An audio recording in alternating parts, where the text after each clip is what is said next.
In a world deeply scarred by conflict and strife, John Marshall, a seasoned diplomat with decades of experience, receives an urgent and confidential call from his government.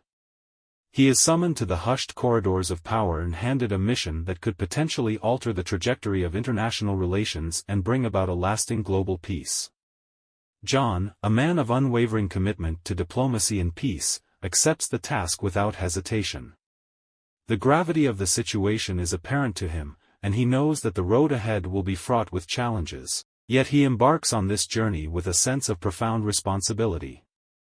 For John, this mission isn't just another diplomatic assignment, it's a defining moment in his career, a chance to make a real and lasting impact on the world.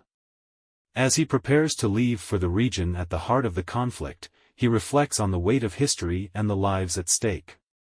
The mission isn't just a call to duty, it's a call to humanity, to forge connections and find common ground amidst deep-seated differences. As John delves deeper into his task, he immerses himself in the history of the warring nations, seeking to comprehend the roots of their animosities, grievances, and the long history of failed diplomacy. The chronicles of past conflicts are a tangled web of suffering, misunderstandings, and missed opportunities for peace. The scars run deep, and it seems that the odds are insurmountable. He pores over dusty tomes, sifts through old records, and listens to the stories of the people who have borne the brunt of this never-ending turmoil. The more he learns, the more he realizes the complexity of the situation. There are historical injustices, territorial disputes, and cultural clashes that have fueled animosities for generations. In the solitude of his late-night research, John contemplates how to untangle this intricate web of history and resentments. He knows that building bridges will require not just diplomatic skill but also a deep understanding of the underlying narratives and emotions that have driven these nations apart for so long. During his stay in the region, John experiences a serendipitous encounter that profoundly alters his perspective. He meets a local artist, Karim, whose work beautifully reflects the culture and artistry of the people John is meant to negotiate with. Karim's art tells a different story, one that is often overshadowed by the political strife. It captures the resilience, the beauty, and the human spirit that persists despite the conflict. Karim's artwork provides John with a fresh lens through which to view the people of this region. It's not just about political ideologies and territorial disputes, it's about individuals, families, and communities trying to preserve their way of life amid adversity. Karim's work serves as a reminder that even in the midst of turmoil, there are threads of hope, culture, and beauty that connect people across boundaries. This chance encounter sparks a new idea in John's mind. He realizes that to build bridges, one must first understand the hearts and souls of the people involved. He resolves to engage not only in political negotiations but also in cultural exchanges, to show the people of both nations the beauty that can emerge when they embrace the richness of their shared heritage. John soon recognizes that true diplomacy is about more than just the mechanics of negotiation, it is about fostering genuine connections. To that end, he embarks on a journey of linguistic and cultural immersion. He commits himself to learning the language, customs, and traditions of the people he hopes to connect with. This journey of language acquisition becomes an act of humility and respect, a gesture that communicates to the people of the region that he values their heritage. Language, John realizes, is a profound bridge that connects hearts and minds. As he stumbles through the nuances of a new tongue, he's met with smiles, laughter, and a growing sense of camaraderie. Each word he learns and each phrase he masters are like bricks in the bridge he is building. Through conversations and storytelling, he begins to weave connections with the local people, proving that diplomacy is not merely about conveying information but also about understanding and embracing the essence of a culture.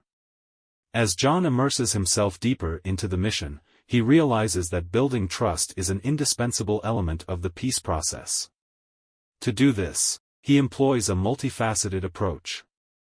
He begins with small, meaningful gestures of goodwill. These gestures are aimed at demonstrating his sincerity and commitment to the cause of peace. He meets with local leaders, listens to their concerns, and offers assistance in areas like education and healthcare. These acts aren't just diplomatic niceties, they are evidence of his dedication to making a positive impact on the lives of the people he seeks to connect with. Over time, these small steps begin to make a difference. The people of the region start to see John not just as a diplomat from a foreign nation, but as someone who genuinely cares about their well-being. The bridges of trust he is constructing are supported by the strong pillars of respect, understanding, and shared humanity. As the mission progresses, John forms a deep and unique friendship with a local counterpart, Amina. She is a passionate advocate for peace, just as committed and capable as John himself. Their shared vision for a world without conflict strengthens their resolve to bridge the divide between their nations. Amina's insights into the culture and politics of her homeland are invaluable to John. She not only becomes a trusted ally but also a kindred spirit in this journey. Their friendship transcends the boundaries of nationality and ideology, reminding them both of the power of genuine human connections. The two diplomats spend long hours together, strategizing, and debating how to overcome the seemingly insurmountable obstacles that lie ahead. It's not just a professional collaboration, it's a partnership fueled by shared dreams and the profound belief that their efforts can change the course of history. Months pass, and the mission enters a critical phase. A summit is organized to address the long-standing issues between the two nations. However, the negotiations are fraught with tension, mistrust, and the ever-present specter of history. Old wounds, dating back generations, are reopened during these talks. The delegates, representing their respective nations, are bound by their people's expectations, their historical narratives, and the burden of a shared past characterized by bloodshed and loss. It is a monumental challenge to convince them to let go of these burdens and chart a new course toward peace. John and Amina, who have built a unique bond of understanding and trust, find themselves at the forefront of these negotiations. They understand that their mission isn't just about resolving current disputes, it's about addressing the historical injustices and healing the deep-seated wounds that have kept their nations apart for so long. Just when it seems like peace talks are faltering and on the verge of collapse, John and Amina stumble upon an unexpected revelation. They uncover evidence of a common enemy that threatens the security and stability of both their nations. This shared realization is a turning point in the negotiations. It unites their people in a way that was previously inconceivable. The long-standing conflict had often overshadowed the shared values and interests that both nations held. Now, the two diplomats see an opportunity to transform their adversarial relationship into a cooperative one. Their mission, which was initially rooted in diplomacy, now takes on a new dimension of alliance building. The common enemy forces them to set aside their differences and work together to secure their shared future. It is a testament to the transformative power of diplomacy and the unexpected alliances that can emerge in the pursuit of peace. The path to peace is paved with compromise. John and Amina understand this fundamental truth as they navigate the treacherous waters of negotiation. The demands and expectations of their respective governments are stringent, and finding common ground requires an intricate dance of give and take. Each negotiation session becomes a battleground of ideas and interests, where the diplomats must employ their sharpest diplomatic skills to bridge the divide. They brainstorm creative solutions that address the concerns of both nations without compromising their core values. Their relentless pursuit of middle ground begins to bear fruit. As they inch closer to a peace agreement, it becomes clear that true diplomacy isn't about victory or defeat, it's about finding solutions that benefit all parties involved. It is a lesson in the art of compromise, one that has the power to reshape the destinies of nations. The negotiations continue, but just when it seems that success is within reach, extremists on both sides attempt to sabotage the peace process. The forces of violence and discord refuse to relinquish their grip, even in the face of profound change. John and Amina find themselves in grave danger as they narrowly escape an attack. This moment of peril forces the two diplomats to confront the most difficult decision of their lives. They must decide whether to press on, despite the risks, or to abandon their mission. The weight of responsibility bears heavily upon their shoulders as they contemplate the possible consequences of their choices. In this crucible of adversity, John and Amina discover the depth of their own determination and commitment to the cause of peace. They also come to understand that diplomacy, no matter how noble, is not without sacrifice. It demands unwavering courage and resilience in the face of danger, for the sake of a better world.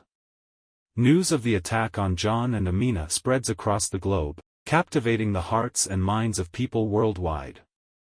Their determination and resilience become a source of inspiration and a catalyst for change. The international community rallies behind their efforts, viewing their mission as a beacon of hope in a world striving for unity and global peace.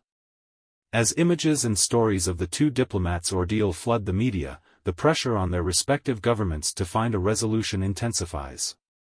They become the focal point of a worldwide movement, a symbol of the relentless pursuit of peace, and a reminder that even in the face of violence and adversity, diplomacy can prevail. World leaders, activists, and ordinary citizens from all corners of the globe unite in their support for John and Amina's mission. The call for peace becomes a universal chorus, echoing through the halls of power and resonating in the hearts of people everywhere.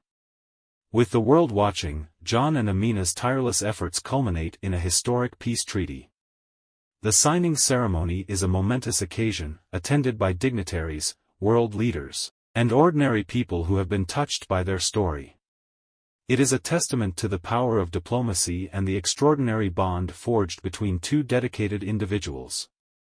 The peace treaty represents not just the end of a long-standing conflict but the beginning of a new era of cooperation and harmony between the nations. The story of John and Amina's unwavering dedication to diplomacy and their extraordinary bond becomes a permanent part of history, a legacy of peace that inspires generations to come. Their mission demonstrates that the pursuit of peace is not a solitary endeavor but a collective one. It is a reminder that, no matter how daunting the challenges, individuals and nations can come together to build bridges, heal wounds, and create a world where conflict is replaced by cooperation, and enmity is transformed into friendship.